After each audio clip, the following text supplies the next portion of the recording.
اور ظاہر سی بات ہے سزا کی ہم بات کرتے ہیں تو وہاں پہ جزا کی بھی بات کرنی چاہیے. جب ہم بات کرتے ہیں بدگمانی کی, تجسس کی, تو اس میں آٹومیٹکلی چیزیں جو ہیں وہ نیگیٹو سائڈ پہ جاری ہوتی ہیں. لیکن جب ہم پردہ پوشی کرتے ہیں مفتی صاحب, جب ہم جاتے ہیں کہ آپ کو کوئی بات کسی کے بارے میں پتہ چلی, کوئی بے شک غلط بات ہی پتہ چلی, اور آپ اس پہ پردہ پوشی کر لیتے ہیں, تو اس کے انعامات کیا ہیں؟ نحمد ونصلی علی رسولہ الکریم.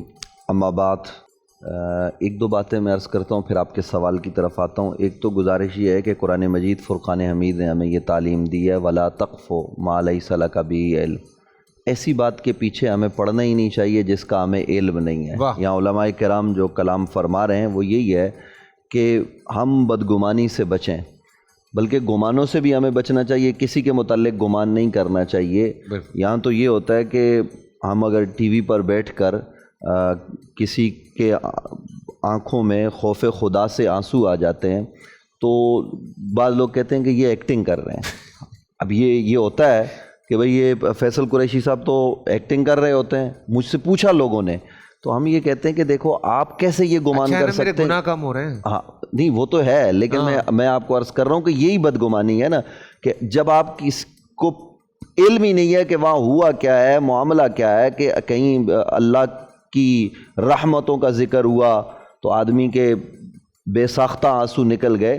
تو ان بدگمانیوں سے بھی قوم کو بچنا چاہیے. اصل میں ہمارے پاس کوئی اور کام رہ نہیں گیا, ہم دوسروں کو کے عیب تلاش کرتے ہیں, دوسروں کے عیبوں پر ہماری نظر ہوتی ہے. وہ میں آپ کے سوال کی طرف آ رہا ہوں اسی تناظر میں. تو پھر ہمیں اپنے عیب جو ہے نا وہ نظر آنا جو ہے نا وہ ختم ہو جاتے ہیں, اپنے عیبوں پر نظر نہیں رہتی. تو ہمیں اگر ہم اپنے عیبوں پر نظر رکھیں تو پھر ہماری نگاہ میں کوئی دوسرا برا نہیں رہے گا. پھر ہم اپنے اوپر ہی نگاہ ڈالیں گے کہ میں کہاں کھڑا ہوں, میں کس جگہ پر ہوں, کیا معاملہ ہے.